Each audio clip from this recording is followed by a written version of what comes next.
India news के खास कार्यक्रम सनातन का शंखनाद पर आप सभी का स्वागत। आपके साथ मैं अभिषेक पांडे। अयोध्या में राम मंदिर के शिखर पर धर्म ध्वज फहराने के लिए होने वाले अनुष्ठान की आज से शुरुआत हो गई है। 1100 महिलाएं पीले वस्त्र में सिर पर कलश लेकर निकली, तो वहीं 251 बटुक ब्राह्मण हाथ में भगवा ध्वज लेकर सरयू तट से राम मंदिर पहुंचे। श्री राम जन्मभूमि तीर्थ क्षेत्र ट्रस्ट के सदस्य डॉक्टर अनिल मिश्रा ने परिवार सहित सरयू तट पर पूजन किया। वहीं आपको बता दें कि राम मंदिर में विशेष अनुष्ठान 5 दिसंबर तक चलेगा। 25 नवंबर को पूर्णाहुति के साथ राम मंदिर के शिखर पर देश के प्रधानमंत्री नरेंद्र मोदी धर्म ध्वज फहराएंगे। आप खास रिपोर्ट देखिए। कलकल करती मोक्षदायिनी माता सरयू का पावन तट, और वहीं पर देखिए किस तरह से चौक पुराया जा रहा है। बस कुछ ही देर बाद यहाँ से मोक्षदायिनी माता सरयू का जल लेकर राम मंदिर के लिए तमाम मातृ शक्तियां जो पीतांबरी वस्त्र में हैं यहाँ से प्रस्थान करेंगे। लेकिन उससे पूर्व जो एक परंपरा रहती है, चौक पूरा जाता है, गौरी गणेश का वाहन किया जाता है, पूजन किया जाता है। तो ऐसे बस कुछ ही देर बाद पूजन शुरू हो जाएगा, क्योंकि प्रकांड विद्वान यहाँ पर पहुंच चुके हैं। और बस कुछ ही देर बाद यहाँ पर फिर से पूजन का दौर शुरू हो जाएगा, और पूजन के बाद यहाँ से कलश में जल लेकर ले जाया जाएगा। और जो इस कार्यक्रम के मुख्य यजमान है हमारे साथ, वो मौजूद हैं, उनसे जुड़ेंगे। और इस जो आज ये दिव्य क्षण है, क्योंकि आज से ही पूजन का दौर शुरू होने वाला है इस माता सरयू के इस गोद से। तो सबसे पहले हम मुख्य यजमान डॉक्टर अनिल मिश्रा जी से मिलेंगे। यहाँ पे बहुत पुलकित कर देने वाला क्षण, आप मुख्य यजमान के रूप में हैं, कुछ इस विषय में बताएं। ध्वजारोहण कार्यक्रम का प्रारंभ आज प्रायश्चित पूजन से हुआ है, जो राम जन्मभूमि परिषद की यज्ञशाला में प्रारंभ हुआ। तत्पश्चात सरयू तट से हमारी बहनें सरयू जल लेकर के पूजन के पश्चात यहाँ से प्रस्थान करने वाली हैं। 551 कलश यहाँ है, लेकिन उपस्थित बहनों की संख्या उससे कहीं अधिक है।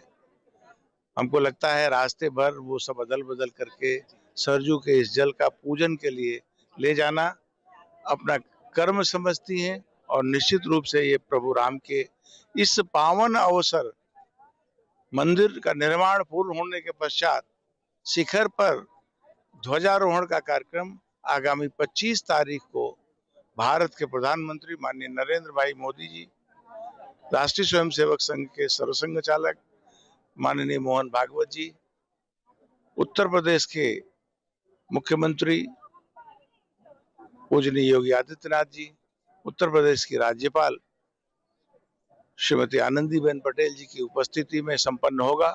उस अवसर पर हजारों की संख्या में संत और पूरे इधर पूर्वी उत्तर प्रदेश से आए हुए 6000 श्रद्धालु उपस्थित रहेंगे। ये एक बहुत पुनीत पावन अवसर होगा, और समाज का वो वर्ग इस समय उपस्थित होने वाला है जिसके मन में ये राम मंदिर देखने की लालसा वर्षों वर्षों से विद्यमान थी।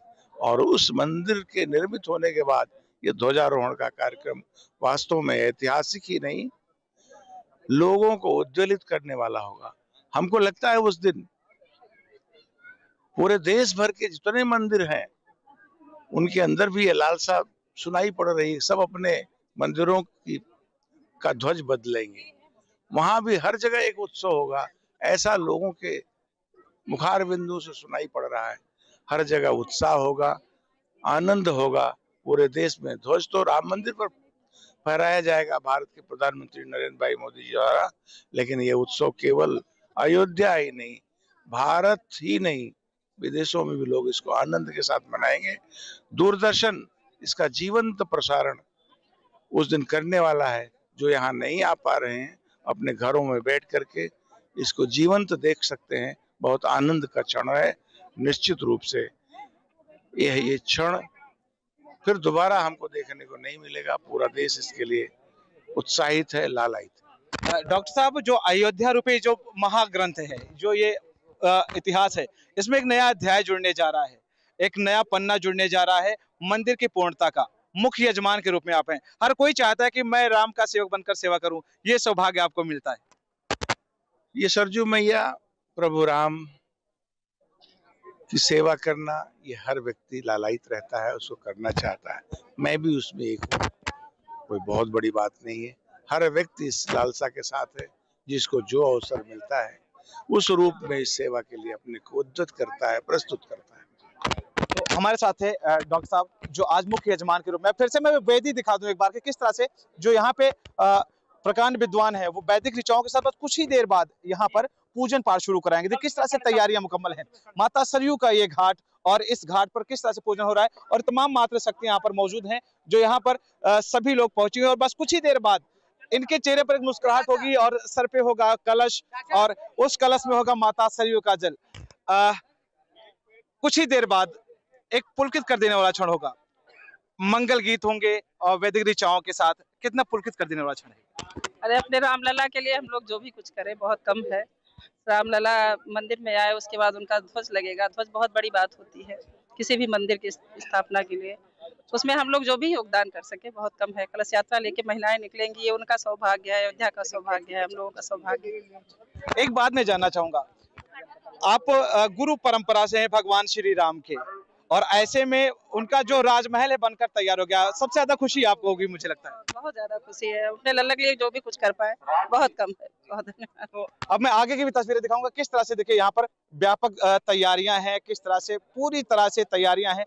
हम एक एक करके आपको दिखाने का प्रयास करेंगे कि ये पूरा ये जो सरयू स्थल है पूरी तरह से कलरफुल हो गया है। सभी लोग पीताम्बरी पहने हुए हैं, सभी लोग खुश हैं, सभी लोग मगन हैं। देखिए तस्वीरें हम आपको दिखाते हैं किस तरह से सारे लोग यहाँ पर पहुंचे हैं। सबसे पहले मैं आपको बटुक ब्राह्मणों को दिखाऊंगा, जो छोटे छोटे बच्चे हैं वो किस तरह से यहाँ पर पूजन में शामिल होने जा रहे हैं। सबसे पहले इनके माथे पर त्रिपुंड देखिए और किस तरह से ये लोग पहुंचे हुए हैं। बाबू क्या नाम है आपका? अश्विनी ब्रह्मचारी। अश्विनी ब्रह्मचारी। आज यहाँ पे कलश पूजन होने जा रहा है, कुछ मंत्र सुनाएंगे आप?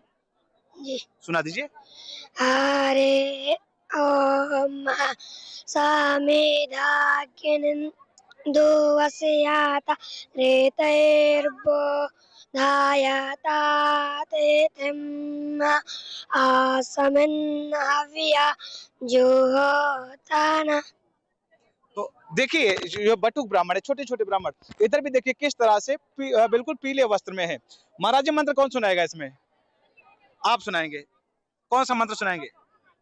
हरि ओम स्वस्ति न इंद्रो वृद्धस्रवा स्वस्ति नः पूषा विश्ववेदा स्वस्ति नस्तार्क्ष्यो अरिष्टानेमिः स्वस्ति नो बृहस्पतिर्दधातु रेखादशवा मारुताः वृष्णिमातरः शुभञ्जावानो विदते कुजगमाया अग्निजिह्वा मानवाः सूरजच्छसो विश्वे नो देवा अवसागमन्निहा। ये बटुक ब्राह्मण है जो देखिए कि एक लंबी श्रृंखला है इनकी, और ये सभी लोग यहाँ पर वैदिक मंत्रों के साथ आज के इस जो ये खूबसूरत पल है इसको और भी ज्यादा वो खास बनाने वाले हैं। क्योंकि कहते हैं कि जो आज अपने बच्चों को डॉक्टर बनाना चाहते हैं, इंजीनियर बनाना चाहते हैं, लेकिन जो हमारे देश की संस्कृति है, जो हमारे देश की सभ्यता है, आप देख सकते हैं किस तरह से ये छोटे छोटे बटुक ब्राह्मण और पूरी तरह से वेद अध्ययन कर रहे हैं। आचार्य जी हमारे साथ मौजूद हैं। आचार्य जी, बहुत ही ये पावन क्षण है, माता सरयू की एक कलकल धारा यहाँ पर बह रही, और यहाँ पर देखिए किस तरह से ये छोटे छोटे बच्चे यहाँ पर आए हुए हैं। ये कहाँ से हैं और इनका अध्ययन कैसे चल रहा है? आज जहाँ पर लोग टेक्नोलॉजी के पीछे भाग रहे हैं, वहाँ पर आप इन बच्चों को अध्ययन करा रहे हैं, थोड़ा बताएं। राष्ट्रीय स्वयंसेवक संघ का एक संगठन है भारतीय शिक्षण मंडल।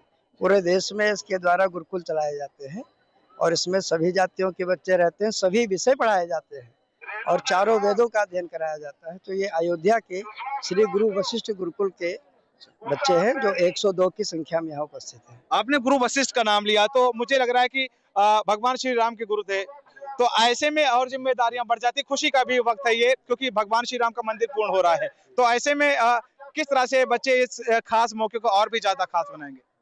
अभी कई गुरुकुलों की संख्या यहाँ उपस्थित है, गायत्री परिवार भी उपस्थित है। ये जो ध्वजारोहण का कार्यक्रम है इसमें ये प्रारंभ का क्षण है। अभी कलश यात्रा के द्वारा राम मंदिर तक हम लोग पहुंचेंगे, ये कलश वहाँ विराजित होंगे, उसके बाद पूजन आरंभ होगा। अच्छा। तो आज का इतना ही कार्यक्रम है शायद तक। अच्छा, तो मैं एक बार फिर से तस्वीरें देखो किस तरह से व्यापक तैयारियां, और हमारे बीच बहुत ही अच्छे कथा वक्ता और बहुत अच्छे फनकार और बहुत ही अच्छे कंठ के मालिक आलोक मिश्रा जी व्यास जी पहुंचे हुए हैं और बहुत अच्छा गाते हैं। बस कुछ ही देर में उनसे आपको हम रूबरू कराएंगे क्योंकि वो सेटअप अपने तैयार करवा रहे हैं, लेकिन इससे पहले हम बच्चों से मिलवाते हैं। देखिए किस तरह से जिधर भी नजर जाएगी ये सभी लोग यहाँ पर पहुंचे हुए हैं और लोगों से जुड़ने का भी प्रयास करो। माता जी कहाँ से आई हैं? अयोध्या से फैजाबाद से। कलश लेकर जाएंगी, अपने कुछ गाया जाता है जब कोई मांगलिक कार्यक्रम होता है? गाइए यार। गाना नहीं गाते हम लोग। नहीं गाते हैं, आप गाएंगे। बहुत ही प्यारा मौका है, सबको नहीं मिलता है। क्या गाएंगे ऐसे मौके पर? बोलिए जय श्री राम सभी लोग। जय श्री राम। कलश सिर धारण करो वाओ वाओ सुहागिन नार, कलश सिर धारण करो आओ आओ सुहागिन नार, कलश सिर धारण करो तोरी बिंदिया अमर होई जाए, कलश सिर धारण करो तेरा कंगना अमर होई जाए, कलश सिर धारण करो वाओ वाओ सुहागिन नार, कलश सिर धारण करो। बोलिए सरयू मैया की जय। देखिए किस तरह से तमाम रंग हैं और इन रंगों को मिलाकर बनता है इंद्रधनुष। तो इंद्रधनुष ही छटा है माता सरयू के इस प्यारे से प्रांगण। तस्वीरें देखिए किस तरह से सभी लोग सज धज कर आए हैं भगवान श्री राम की सेवा के लिए। जिस तरफ भी नजर जाएगी हर कोई भगवान श्री राम में खुद को समर्पित करता नजर आ रहा है। जिधर भी नजर जाएगी हर किसी के लबों पर केवल सिर्फ एक नाम है, जय श्री राम का। तो तमाम तरह के देखिए किस तरह से जहां तक नजर जाएगी हर तरफ केवल श्रद्धालु ही श्रद्धालु पहुंचे हैं और ये सभी श्रद्धालु यहाँ पर माता सरयू की गोद में पहुंचे हुए हैं। और बस कुछ ही देर बाद ये माता शक्तियां जो आपको नजर आ रही हैं इनके सर पे कलश होगा, उस कलश में सरयू का जल होगा और ये सभी लोग पहुंचेंगे राम मंदिर, जहां पर आज से ही पूजन का दौर शुरू हो जाएगा। तो तस्वीरें लगातार बता रही हैं कितनी व्यापक तैयारियां हैं, कितनी दिव्य तैयारियां हम आपको लगातार दिखाने का प्रयास